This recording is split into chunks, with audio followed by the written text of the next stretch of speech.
Глава 131. Кристаллизация духовной жидкости. Хань Ли наблюдал за странными изменениями, происходящими в аватаре напротив него, и на его лице появилось удивление.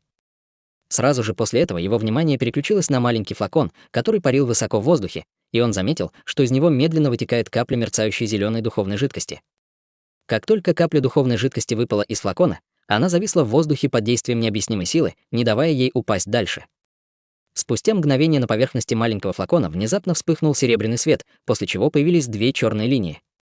Затем пара линий резко расступилась, открывая пару круглых глаз, которые по форме ничем не отличались от глаз человека, но зрачки были серебряного цвета. Как только пара глаз появилась, она тут же взглянула в сторону Хань Ли, после чего изнутри вырвались два потока серебряного света, окутавшие каплю духовной жидкости. В следующее мгновение под глазами на флаконе внезапно появился рот, и изнутри вырвался полупрозрачный огненный шар, который также окутал каплю духовной жидкости.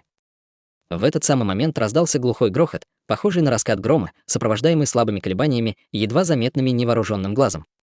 Хань Ли быстро осмотрелся, после чего его зрачки тут же слегка сузились. Как оказалось, море внизу также было затронуто этими странными колебаниями, и огромные волны, поднятые порывами яростного ветра, были полностью уничтожены этим взрывом колебаний, взбивая слои белой пены. В то же время непрерывно завывал свирепый ветер, и лучи света, наполненные изначальной ци-мира, внезапно появились из воздуха, а затем начали сходиться к Хань Ли, словно стаи полупрозрачных рыб.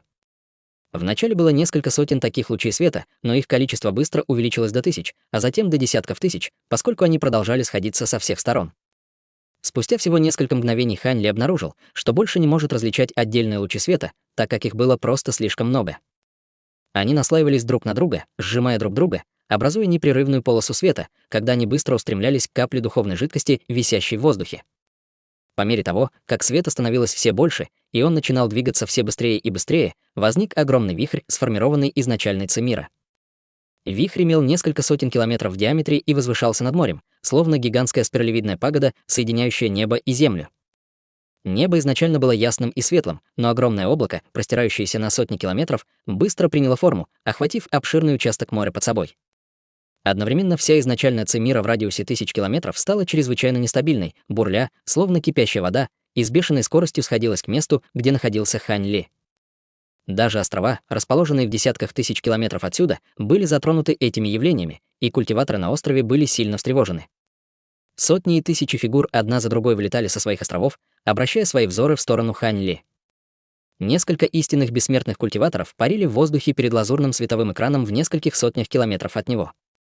Все истинные бессмертные, казалось, были знакомы друг с другом, и они обменивались взглядами, полными опасения и недоумения.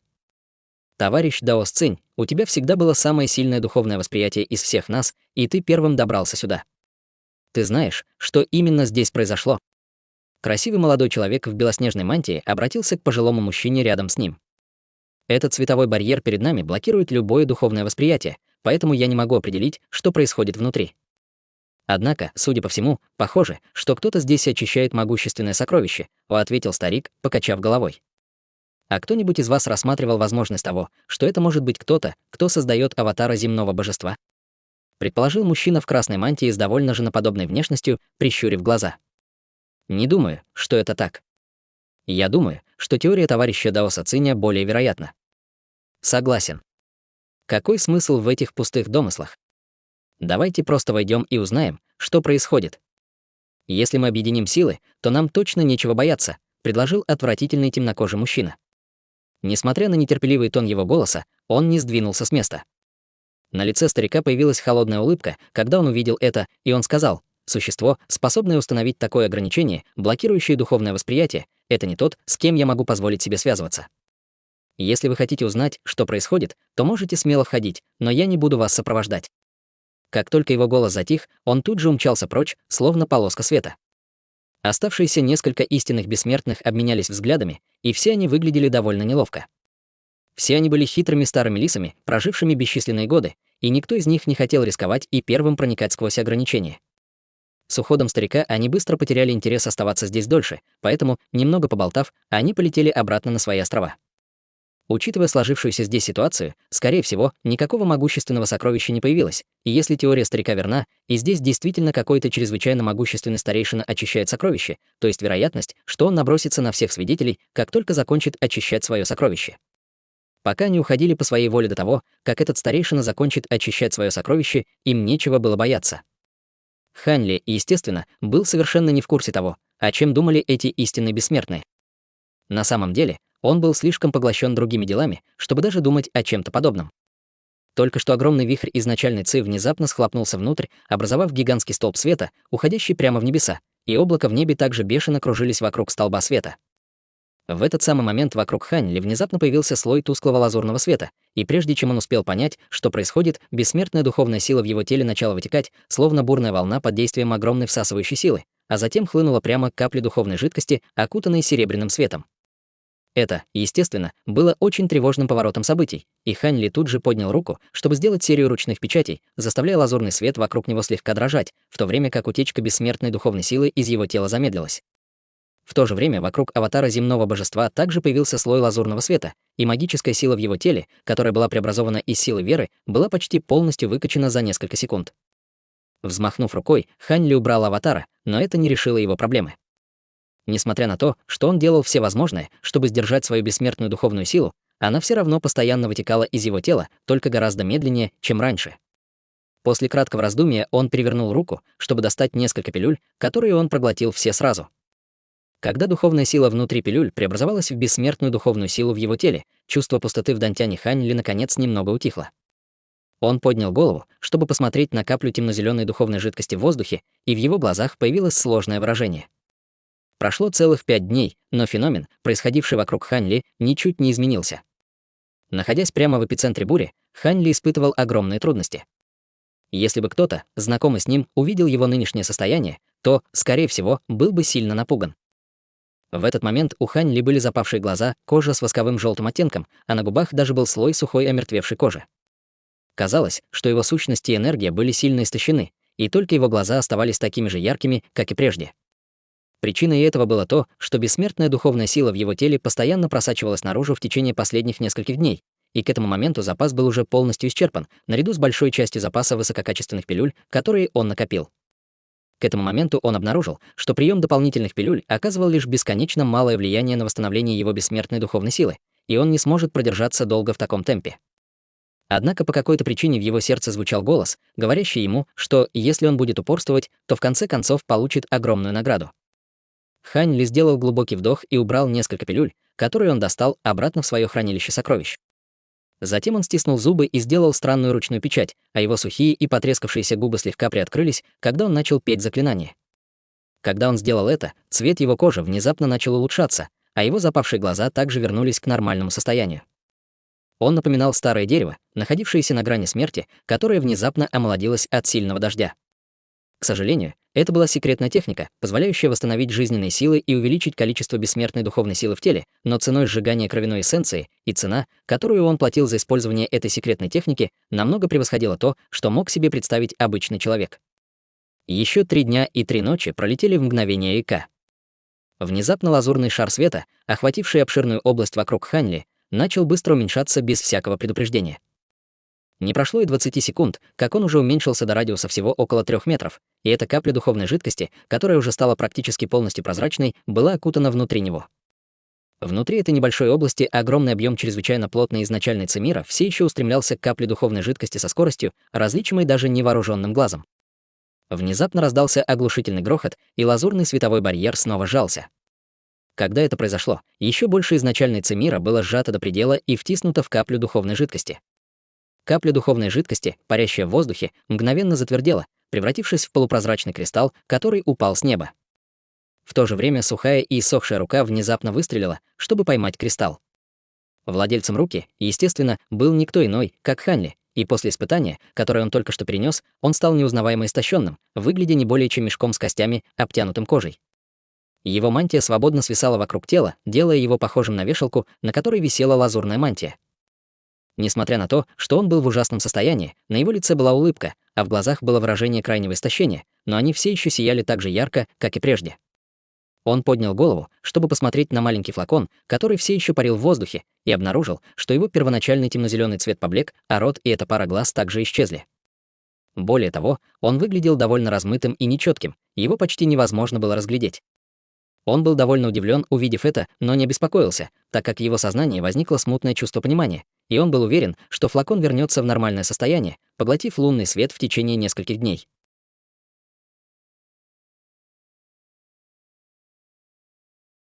Глава 132. Тяжелая вода.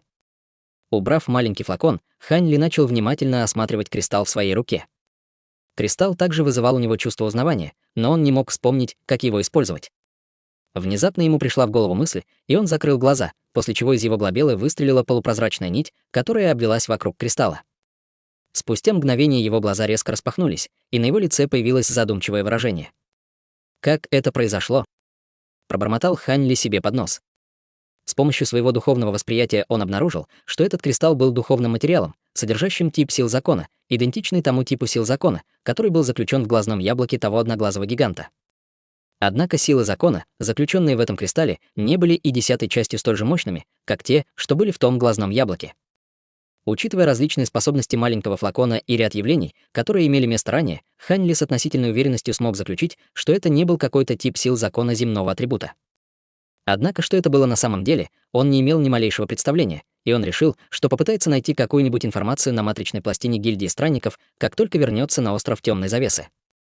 Размышляя об этом, он воспользовался моментом, чтобы проглотить несколько пилюль, и пилюли быстро растаяли, превратившись в потоки чистой энергии, которые потекли по всем частям его тела, заметно улучшив цвет его лица. Он огляделся, затем поднялся в воздух, словно полоска света, и полетел в сторону острова Темной Завесы. Он тихо вернулся на остров, никого не предупредив, а затем направился прямо в секретную комнату во дворе, в котором остановился. Вскоре после этого изначально Цимира в радиусе сотен километров начала сходиться к маленькому двору, образуя огромный вихрь духовной ци. К этому моменту все жители острова, независимо от того, были ли они культиваторами или смертными, уже привыкли к явлениям, вызванным Хань Ли.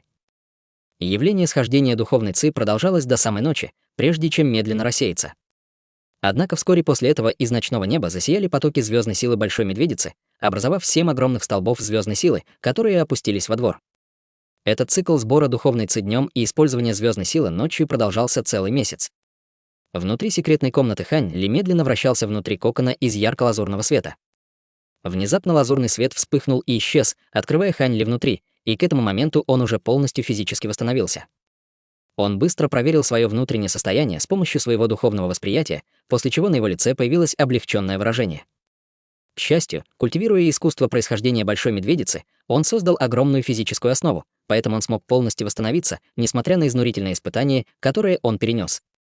Что касается флакона, контролирующего небеса, то, как он и ожидал, он также вернулся к своему первоначальному виду, поглотив звездную силу за этот период.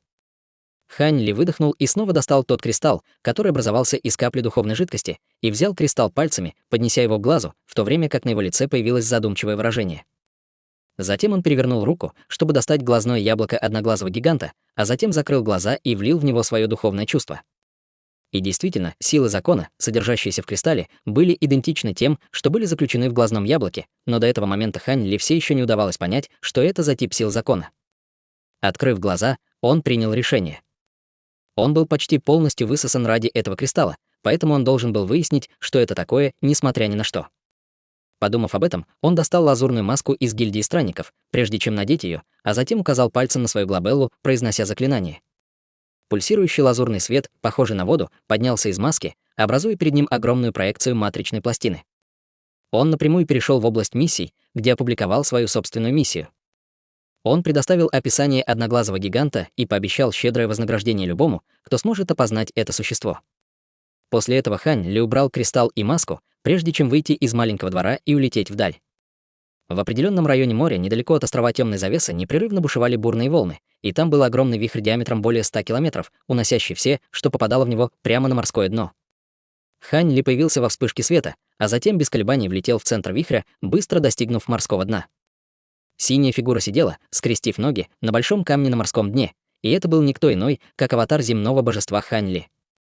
Аватар обхватил руками грудь, и вокруг него мерцал черный пульсирующий свет, пока он культивировал трактат о тяжелой воде Черного моря.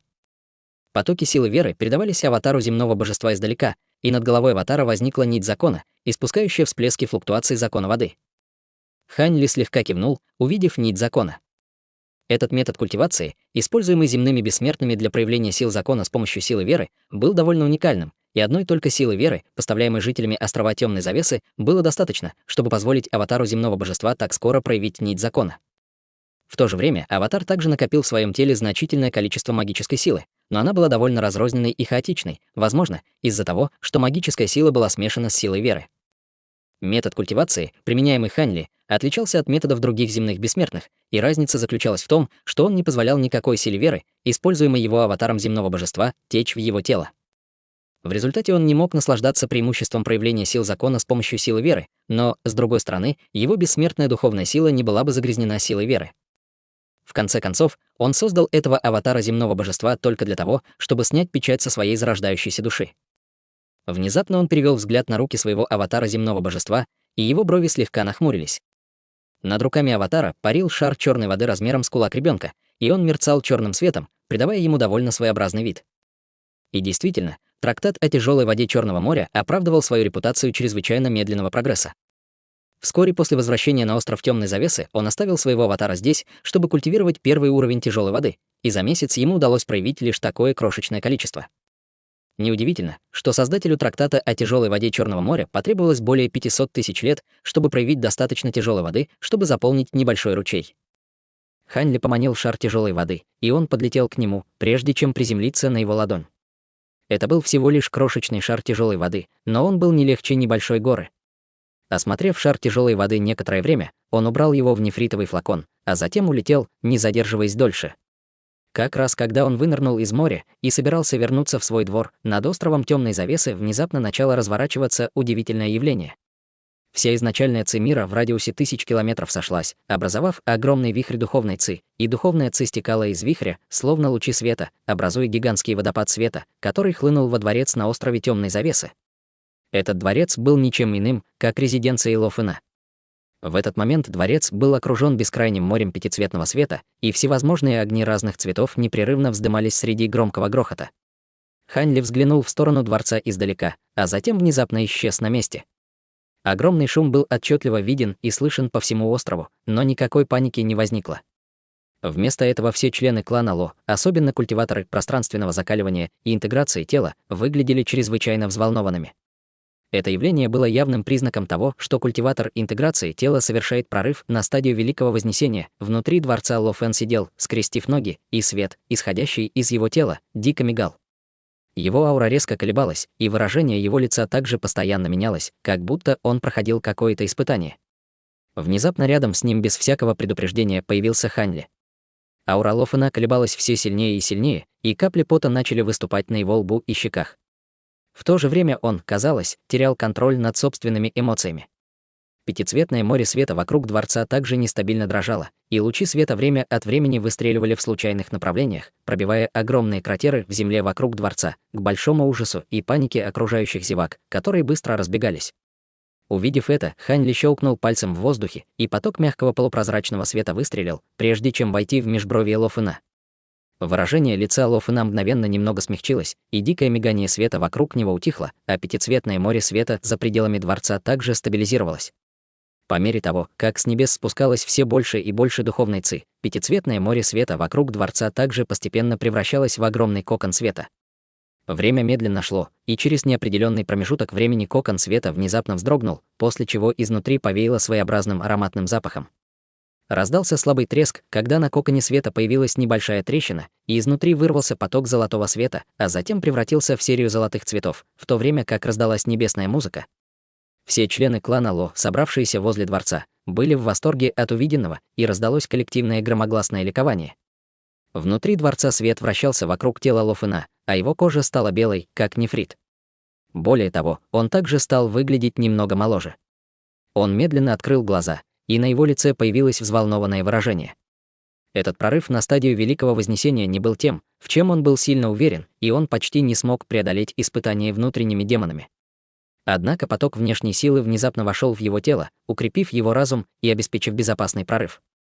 Ло Фен уже собирался встать на ноги, когда заметил Хань Ли, стоящего рядом с ним.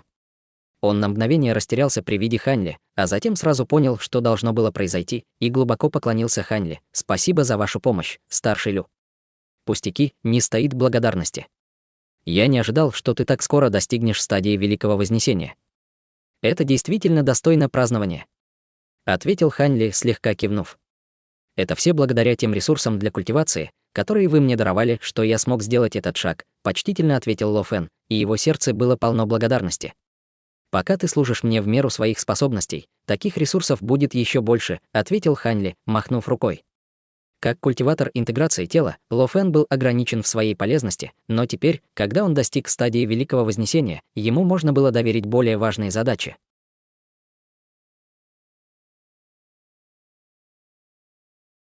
Глава 133. Три высших закона. Будьте уверены, старший. Наш клан Ло обязан вам всем, и мы обязательно будем служить вам с абсолютным усердием и преданностью, заявил Ло Фэн с торжественным выражением лица. На лице Хань Ли появилась слабая улыбка, и он уже собирался что-то сказать, когда его выражение лица внезапно слегка изменилось. Вы слишком добры, вождь Ло. Ваш прорыв на стадию Великого Вознесения — это событие, которое должен отпраздновать весь остров, поэтому вам следует пойти и встретиться со своими соклановцами, сказал Хань Ли, а затем тут же исчез на месте. Ло Фэн уже привык к неуловимой и загадочной манере поведения Хань Ли, поэтому он поклонился тому месту, где только что исчез Хань Ли, а затем уделил немного времени, чтобы поправить свою мантию, прежде чем выйти наружу. В то же время Хань Ли появился обратно в своем дворе, а затем сразу же направился в секретную комнату. При этом он достал и надел свою лазурную маску, на которой непрерывно мигала белая точка света. Хань Ли указал пальцем вперед, и из маски вылетела полоска белого света, прежде чем превратиться в гудящий белый вихрь перед ним. Появилась проекция другой фигуры в маске, и все, что можно было разглядеть из ее черт лица, это пара голубых глаз. Хань Ли не терял времени, сразу переходя к делу, и спросил: «Вы приняли мои задания, поэтому я полагаю, что вы должны знать, что это за одноглазый гигант, верно, товарищ Даос? Так получилось, что у меня есть кое-какие знания о различных типах экзотических зверей, и если я не ошибаюсь, одноглазый гигант, о котором вы спрашиваете, должен быть редким типом духовного зверя земного атрибута. Однако описание, приведенное в задании, не очень подробное, поэтому я не могу быть абсолютно уверен. Если вы могли бы предоставить мне еще несколько деталей, я смогу сделать более обоснованное суждение», — ответила фигура. Глаза Хань Ли слегка загорелись, услышав это, и он предоставил еще несколько деталей фигуре в маске. Внешний вид зверя, тот факт, что фигура в маске смогла определить, что это был духовный зверь земного атрибута, только по грубому описанию Хань Ли, указывал на то, что она очень хорошо осведомлена, и, возможно, она действительно знала, что это за зверь. Похоже, мое предположение было верным. Одноглазый гигант, о котором вы говорите, это зверь по имени первобытный зверь Фэй, подтвердила фигура, услышав более подробное описание Хань Ли. Можете ли вы просветить меня об этом существе? Спросил Хань Ли. Это тип чрезвычайно редкого духовного зверя, и я никогда его не видел. Все, что я о нем слышал, это то, что он рождается из хаоса и обладает врожденными силами закона Земли, что позволяет ему манипулировать Землей по своему усмотрению. Достигнув зрелости, эти звери обретут силу, эквивалентную силе истинного бессмертного, объяснила фигура в маске. Хань Ли кивнул в ответ с задумчивым выражением лица, а затем спросил: «Ясно. Есть ли что-нибудь особенное в таком звере? Единственное, что приходит мне на ум об этом звере, это то, что его единственный глаз иногда мутирует, порождая искру сил закона времени, которая чрезвычайно востребована среди всех бессмертных. Однако эти мутировавшие первобытные звери Фэй чрезвычайно редки, и только примерно 1 из 10 тысяч таких зверей подвергается этой мутации. Более того, где бы ни появился мутировавший первобытный зверь Фэй, в этой области обязательно последует период крайних волнений», — ответила фигура в маске. «Законы времени», — пробормотал Хань Ли себе под нос, и хотя его выражение лица оставалось спокойным, его спокойный образ скрывал его истинные эмоции. Он ранее подозревал, что способности, высвобождаемые первобытным зверем Фэй, как-то связаны с законами времени, поэтому была чрезвычайно высокая вероятность того, что одноглазый гигант был мутировавшим первобытным зверем Фэй. Совершенно верно. Как носители одного из 3 высших законов, неудивительно, что мутировавшие первобытные звери Фэй всегда вызывают столько проблем, где бы они ни появлялись, сказала фигура в маске. «Что такое 3 высших закона?» — спросил Хань Ли с растерянным выражением лица.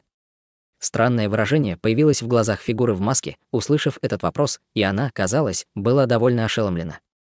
«Вы даже не знаете о 3 высших законах, простите меня за мое позорное отсутствие знаний, и, пожалуйста, просветите меня», — ответил Хань Ли с легкой улыбкой.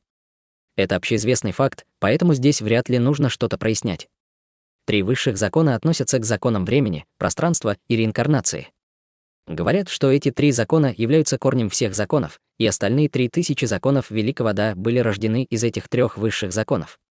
Высшие законы также являются самыми редкими и самыми таинственными законами в Царстве Бессмертных, и даже среди святых предков немногим удалось овладеть такими законами. Что касается бессмертных ниже святых предков, то даже соприкосновение с 3 высшими законами не более чем несбыточная мечта, сказала фигура в маске с ноткой тоски в голосе.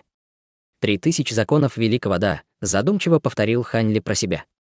Говорят, что каждый тип закона представляет собой Великий Да, и каждый Великий Да в конечном итоге может привести к вершине Царства Бессмертных. В Царстве Бессмертных существует 3000 известных типов законов, поэтому и говорят, что существует 3000 законов Великого Да, объяснила фигура в маске, все еще с ноткой тоски в голосе. Ясно, задумчиво пробормотал Хань Ли. Материалы, содержащие 3 высших закона, это бесценные сокровища в Царство Бессмертных, и их невозможно получить обычными способами. Я слышал, что люди даже начали предлагать большие награды за информацию, касающуюся местонахождения первобытных зверей Фэй. Если у вас есть какая-либо информация, я предлагаю вам продать ее в гильдии. Я уверен, что многие люди будут готовы заплатить хорошую цену за такую информацию, сказала фигура в маске многозначительным голосом. У меня нет никакой информации о местонахождении каких-либо первобытных зверей Фэй. Я просто недавно видел несколько записей, описывающих такого зверя, и мне было любопытно, что это такое, небрежно ответил Хань Ли. Должен признать, я тоже был очень заинтригован, когда впервые увидел описание этого зверя, усмехнулась фигура в маске. Спасибо, что ответили на мои вопросы. У меня больше нет вопросов, и я сейчас же выдам вам вашу награду, сказал Хань Ли. Проекция фигуры в маске кивнула в ответ, а затем тут же исчезла на месте. Взмахнув рукой, Хань Ли призвал обещанную награду, а затем поместил ее на передающий пункт матричной пластины, и она исчезла во вспышке света. После этого Хань Ли снял лазурную маску, и на его лице появилась легкая улыбка. Он улыбался не из-за глаза первобытного зверя Фэй. Вместо этого он думал о том кристалле, который создал флакон, контролирующий небеса, поглотив так много бессмертной духовной силы в его теле. Хотя он не предпринимал никаких дальнейших попыток, он предполагал, что, как и в случае с проявлением духовной жидкости, флакон способен создавать этот кристалл не один раз. Если это так, то теоретически он сможет обеспечить бесконечный запас этого материала, содержащего одну из самых редких сил законов в мире. Теперь, когда он подумал об этом, этот флакон мог ускорить созревание духовных лекарств, поэтому не было ничего удивительного в том, что кристаллы, образованные духовной жидкостью, содержали законы дерева или законы времени. Затем на его лице появилось торжественное выражение, и он решил, что должен держать это дело в секрете, учитывая, насколько драгоценны материалы, содержащие законы времени. Если по какой-то причине он будет вынужден обменять кристалл на другие предметы, он должен был убедиться, что его личность останется конфиденциальной для другой стороны. В конце концов, учитывая его нынешнюю жалкую базу культивации, раскрытие такого драгоценного сокровища в его распоряжении ничем бы не отличалось от поиска смерти. Подумав об этом, Хань Ли внезапно пришла в голову еще одна мысль, и на его лице появилось мрачное выражение. Могло ли быть так, что этот кристалл как-то связан с веками потерянных им воспоминаний? Он тут же вскочил на ноги, как только эта мысль пришла ему в голову, и, расхаживая взад и вперед по своей секретной комнате, эта идея становилась все более и более вероятной в его сознании. Он снова достал кристалл, а затем сел, скрестив ноги, и начал внимательно осматривать его с помощью своего духовного восприятия. Однако даже после тщательного и всестороннего осмотра он так и не смог найти ничего полезного. Хань Ли указал пальцем на свою глобеллу, и его глаз разрушения законов появился во вспышке черного света, после чего изнутри вырвался черный луч. В то же время из его глаз вырвались 2 потока голубого света, и 3 потока света слились в один.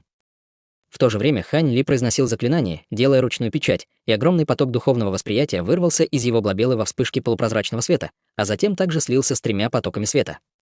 В результате 3 потока света постепенно превратились в огромный черно-синий глаз, который начал пристально рассматривать кристалл. Это была секретная техника, которая сочетала в себе его глаз разрушения законов и глаз духовного прозрения.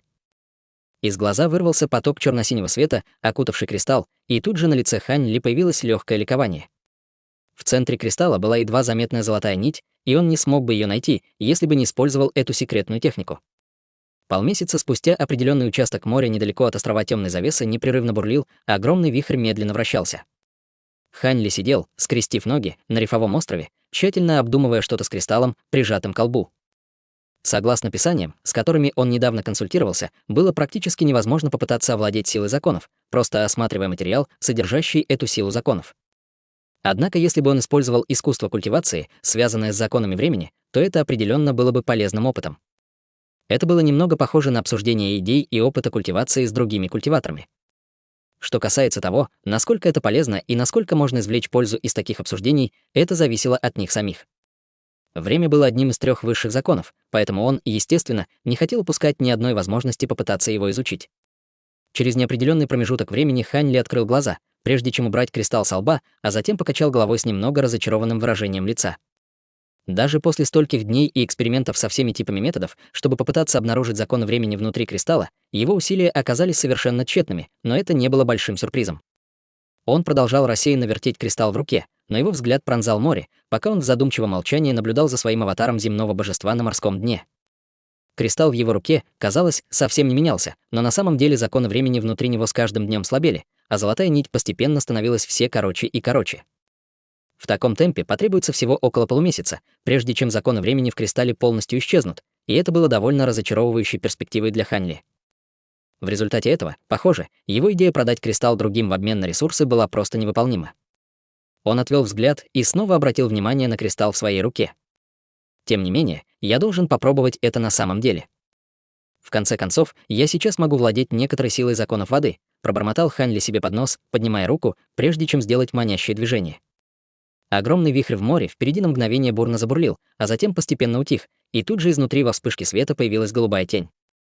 Голубая тень быстро спустилась рядом с Хань Ли, после чего голубой свет, исходящий из ее тела, угас, открывая аватара земного божества.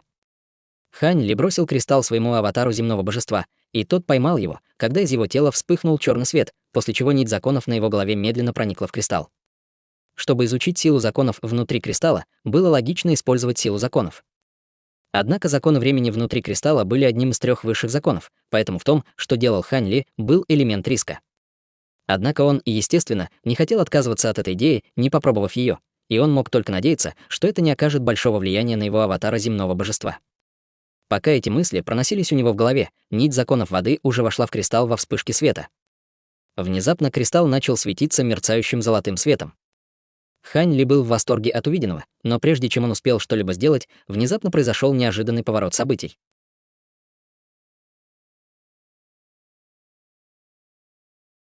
Глава 134. Необычный артефакт духа. Раздался оглушительный грохот, когда кристалл внезапно взорвался, и окружающее пространство тут же наполнилось бесчисленными мелкими искажениями.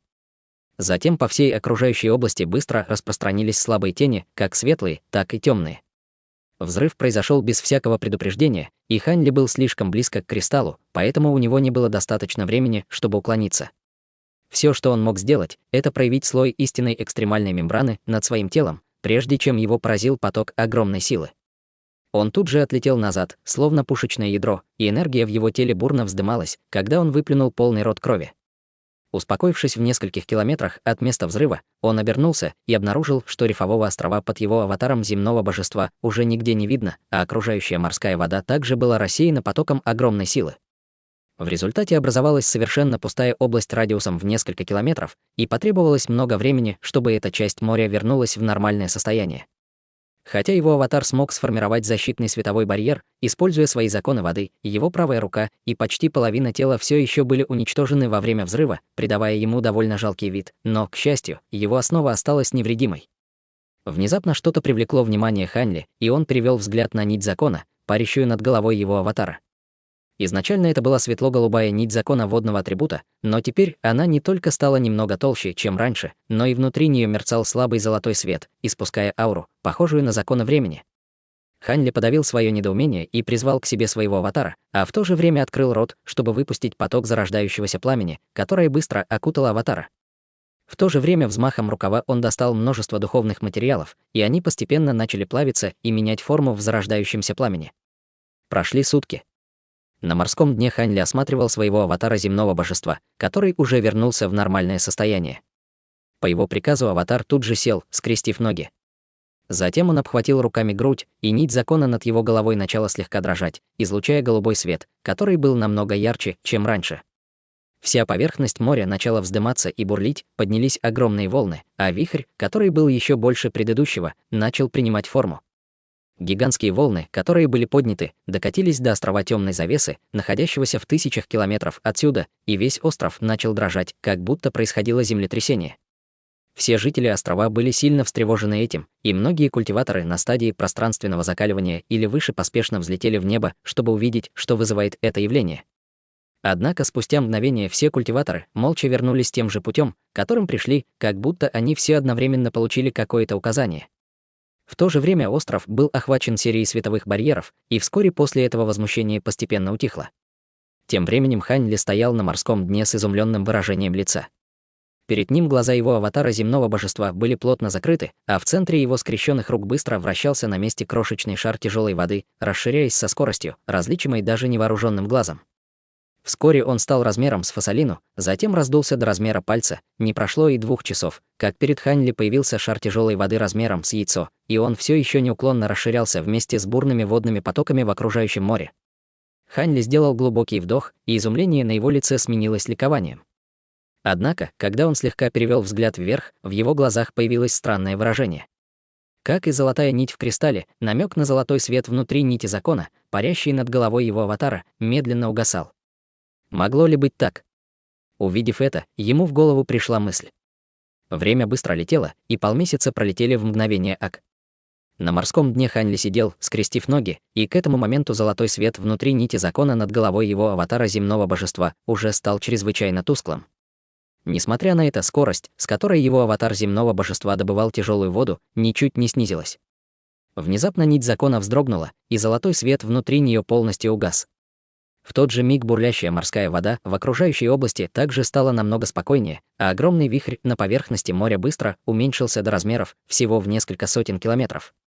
Одновременно скорость, с которой аватар добывал тяжелую воду, также вернулась к первоначальному уровню. Хань Ли осматривал большой шар тяжелой воды перед своим аватаром с задумчивым выражением лица.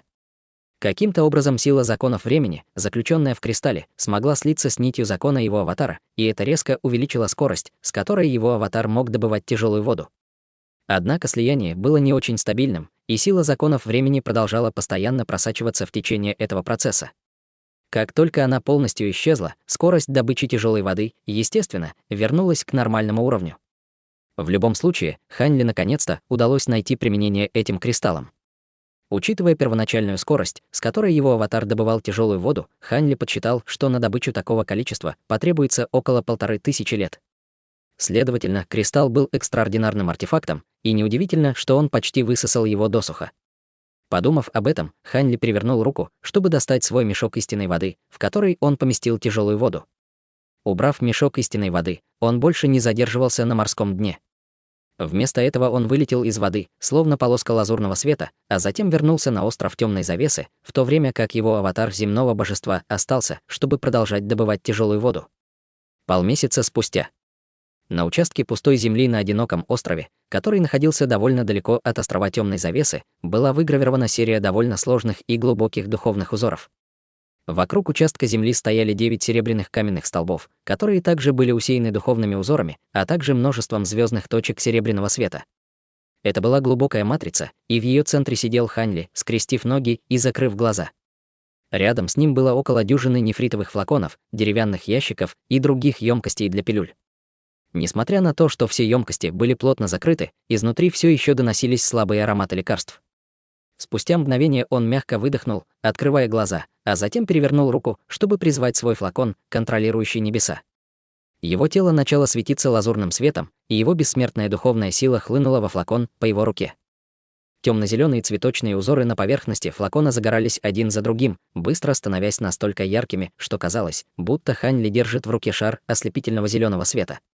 Вскоре после этого маленький флакон вылетел из его рук и завис в воздухе. Когда Хань Ли щелкнул пальцами в воздухе, полоски лазурного света высвободились, прежде чем во вспышке света исчезли во флаконе.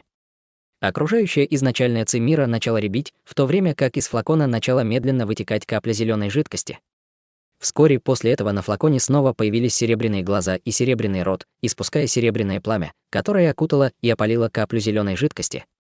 Изначальная ци мира, сходящаяся из окрестностей, также образовала вокруг флакона массивный столб света. Внезапно Хань Ли вздрогнул, когда бессмертная духовная сила в его теле начала неконтролируемо вытекать, прежде чем быть поглощенной каплей духовной жидкости. Однако вместо того, чтобы встревожиться, он был в восторге, и он вздохнул с облегчением, прежде чем указать пальцем вперед. Полоска лазурного света выстрелила, прежде чем приземлиться на матрицу вокруг него. Матрица тут же начала работать, и духовные узоры на Земле загорались один за другим, излучая ослепительный белый свет и образуя белый шар размером более 30 метров. Белый шар охватил все его тело, прежде чем начать вращаться на месте. Изначальная ци мира, сходящаяся со всех сторон, также втекала в белый шар, и тут же начала беспорядочно проноситься по белому шару в виде полос духовного света. Концентрация духовной ци внутри шара быстро росла, быстро достигая в несколько раз большей концентрации, чем снаружи шара, и эта духовная ци постоянно пополняла бессмертную духовную силу, которая быстро вытекала из тела Ханьли. В то же время он взял сзади лазурный нефритовый флакон, а затем высыпал из него зеленую пилюлю размером с глаз. Пилюля называлась пилюлей лазурного цветка, и в настоящее время это была лучшая пилюля для восстановления энергии, которую он мог достать. Несмотря на то, что в его теле все еще оставалось много бессмертной духовной силы, он все же проглотил пилюлю без колебаний, прежде чем сосредоточиться на ее очищении. В то же время он один за другим наложил несколько запечатывающих заклинаний, которые все упали на окружающие 9 каменных столбов. Из каменных столбов тут же начал исходить обширный серебряный свет, и появились бесчисленные звездные руны, притягивая звездную силу с ночного неба, образуя 7 столбов звездного света, которые вливали свою силу в тело Ханьли. 5 дней спустя выражение лица Ханьли стало довольно мрачным. Несмотря на то, что он подготовил лучшие пилюли и матрицу сбора духов, его усилия оказались довольно неэффективными. Его бессмертная духовная сила снова иссякла, и он мог использовать только ту же секретную технику, что и раньше, чтобы преобразовать свою кровяную эссенцию в бессмертную духовную силу, чтобы флакон мог ее поглотить.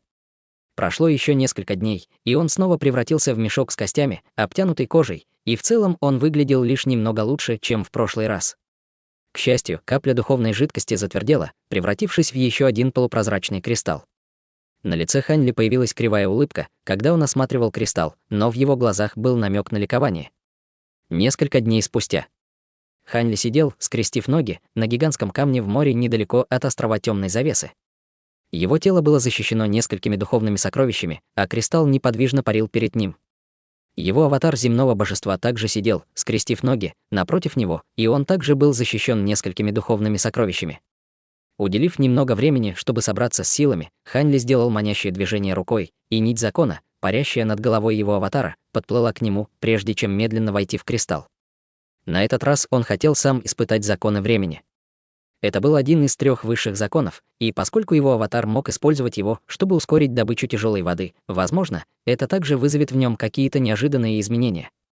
Однако, к его удивлению, после того, как нить закона вошла в кристалл, никакого взрыва не произошло. Почему это не работает? Ханьли был довольно ошеломлен, увидев это. Этот кристалл ничем не отличался от предыдущего, и он также содержал силу законов времени. Однако по какой-то причине он не мог управлять нитью закона воды, чтобы слиться с законами времени внутри кристалла. Ханьли не хотел сдаваться, и он попробовал то же самое еще 4 или 5 раз, но все с тем же результатом. Ханьли слегка нахмурился, увидев это, и, немного подумав, взмахом руки отправил нить закона воды обратно на макушку своего аватара. Затем он тоже бросил кристалл аватару. Аватар земного божества поймал кристалл, а затем ввел в него свою нить закона воды, и, как и ожидалось, кристалл взорвался, посылая мощные ударные волны во всех направлениях. Однако на этот раз Ханьли позаботился о том, чтобы и он, и его аватар были в достаточной степени защищены, поэтому оба они остались невредимыми, а нить закона воды снова окрасилась золотым оттенком. «Похоже, эта штука может быть использована только моим аватаром, но мне она не по силам», пробормотал Ханьли себе под нос, когда на его лице появилась кривая улыбка.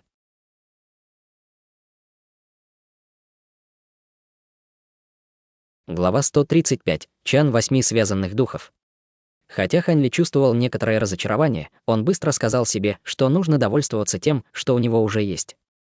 Уже невероятно повезло, что эти кристаллы смогли значительно увеличить скорость, с которой он мог добывать тяжелую воду. Если он ожидал чего-то большего, то просто просил слишком многого. Конечно, если бы он когда-нибудь смог каким-то образом постичь секреты законов времени, у него был бы шанс использовать эти кристаллы для себя, и одна лишь мысль об этом вызвала вспышку волнения в его сердце. Однако на данный момент это была лишь далекая мечта. Для подавляющего большинства странствующих культиваторов овладение одним из 3000 законов Великого Да, чтобы стать истинным бессмертным, уже было очень сложной задачей, не говоря уже о том, чтобы овладеть одним из 3 высших законов. Более того, хотя он уже восстановил свою базу культивации, истинный кризис все еще не был полностью предотвращен. Следовательно, его главной задачей на данный момент было как можно быстрее обрести больше силы, а также восстановить свои потерянные воспоминания и сокровища, чтобы не пострадать от той же необъяснимой судьбы, которая привела его в царство духовной сферы. Хотя море Черного ветра было довольно уединенным и безопасным, это не было местом, где он мог оставаться надолго. Если бы его враги каким-то образом нашли его, то он оказался бы в большой беде. Возможно, кто-то уже определил его примерное местонахождение до того, как печать на его зарождающейся душе была снята. Что касается того, как восстановить свои потерянные воспоминания, то на данный момент у него было всего две зацепки. Первая, естественно, заключалась в том, чтобы вернуться на платформу Вознесения, где он впервые завершил свое вознесение. Затем он попытался бы разыскать Гаошена, который в то время служил его проводником, и спросить его, что произошло после того, как они покинули платформу. Однако северный ледниковый регион бессмертных был чрезвычайно обширен, поэтому он понятия не имел, как ему найти Гаошена, и даже если бы он смог его найти, не было никакой гарантии, что словам Гаошена можно будет верить. Более того, Гаошен был культиватором поздней стадии истинного бессмертного, поэтому Хань Ли определенно не стоило подходить к нему по прихоти, не имея возможности обеспечить свою собственную безопасность. Второй зацепкой было объявление о розыске, которое было передано из царства бессмертных, и таинственная темно-лазурная цепь, которую он запечатал в белый нефритовый ящик. По какой-то причине он не мог избавиться от ощущения, что эти две вещи каким-то образом связаны, и он был убежден, что, если он сможет найти человека, который опубликовал объявление о розыске, или владельца цепи, то он сможет найти важную зацепку, связанную с его потерянными воспоминаниями. Конечно, независимо от того, какую из этих зацепок он решил преследовать, ему требовалось больше силы, чтобы обеспечить свою безопасность. Похоже, лучший способ быстро увеличить мою силу — это вернуть свои потерянные сокровища, а также Цзиньтуна и Дао Сосе. Кроме того, был еще один способ стать сильнее — заставить своего аватара как можно быстрее добыть большое количество тяжелой воды. Согласно трактату о тяжелой воде Черного моря, даже если это была только тяжелая вода первого уровня, пока у кого-то было достаточное ее количество, ее все равно было бы достаточно в качестве козыря для использования в бою. Однако даже с бесконечным запасом кристаллов, содержащих силу законов времени, все равно потребуется довольно много времени, чтобы накопить значительное количество тяжелой воды. Однажды утром, примерно месяц спустя, Хань Ли стоял на открытой площадке своего двора, перед ним появился ржавый и старомодный восьмиугольный медный чан.